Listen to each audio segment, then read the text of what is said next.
magaceedu waa Nada Alqalaa. Qoobka ciyaarkeeda, quruxdeeda iyo codkeeda oo macaan ayaa ka dhigay fanaanad la jecel yahay. Dhammaan raggii soo guursaday waa ay wada geeriyoodeen. Ma ogtahay in boqolaal arji ay uga yimaadeen rag maalqabeenno guurdoona? Mase la socotaa in ragga Soomaaliyeed ay u riyaaqeen haweeneydan oo da'deedu 50 sannadood madaxa la sii gelayso? Si aad wax badan uga ogaato, dhammayso warbixintan. Like saar bogga Maxamed Muuse Tarsan, siina faafi muuqaalkan. Mahadsanid. Nada Maxamed Cusmaan Alqalaa waxay 1 Febraayo 1975 ku dhalatay magaalada Khartoum ee caasimadda Suudaan, oo ahayd halka ay fanka ka soo bilowday muddo laga joogo 23 sano.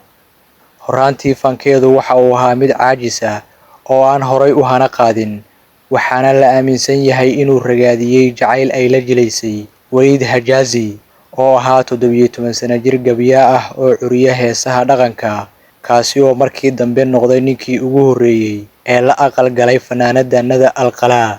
Waxay u dhashay wiil lagu magacaabo Waali Waliid Hajaazi, waxaana ninkeedu uu u geeriyooday wadne xanuun sida laga soo xigtay qoyskooda. Nin la oran jiray Axmed Alfaki ayaa muddo kadib noqday saygeeda, waxayna u dhashay gabar hadda gashaantiya oo la yiraahdo Wood. Sannado farxad leh iyo fankeeda oo sidii dayaxii u soo iftiimay, waxaa nolosheeda haraysay geeri kale. Ninkeedii Axmed Alfaki ayaa Khartoum ku geeriyooday 2009, waana sababta loogu dacaayadeeyo inay tahay qumanyo habaaran oo ninkii guursada uu dhimasho soo doontay.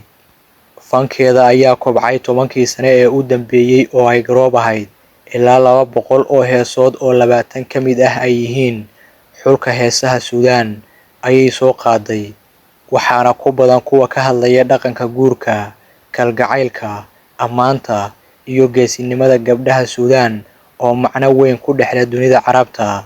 Dhowr jeer ayaa dalka dibaddiisa laga soo dalbaday, iyadoo bandhig faneedyo cajiiba ka qabatay magaalooyinka Dubai, Qaahira iyo Ammaan. Waxa ay muujisay hibadeeda faneed iyo inay tahay gabar dheesha qoobka ciyaarka looga haray. Rag badan ayaana markaas wixii ka dambeeyay guur ka dalbanayay, balse iyadu waxay u muuqataa mid horumarinaysa fankeeda oo markan guurka aan xiisaynayn. Dadka aadka u taageera ee boggeeda Facebook ku xiran waxaa ka mid ah dhalinyaro Soomaaliyeed oo aad ula dhacsan codkeeda dabacsan, quruxdeeda aan da'du ka muuqan iyo hab masraxiyeedkeeda. Waxay ka bixiyaan faallooyin ku qoran afafka Carabiga iyo Soomaaliga oo ay ku tilmaamayaan quruxdeeda. Gabdho Soomaali ah oo iyana ka aragti dhiibanaya ayaa waxay muujiyaan inay ka masirsan yihiin wiilasha aadka ula dhacsan fanaanada reer Suudaan ee arkila gabdhaha yaryar ee quruxda badan ee Soomaalida ah. Nada Alqalaa kaliya kuma koobna fanka, waxa ay galaangal ku leedahay siyaasadda, waxaana lagu xantaa inay tahay sarkaal amni oo qarsoon. Mucaaradka siyaasadeed ee dalka Suudaan waxay ku eedeeyaan inay la shaqayso xukunka keligii taliska.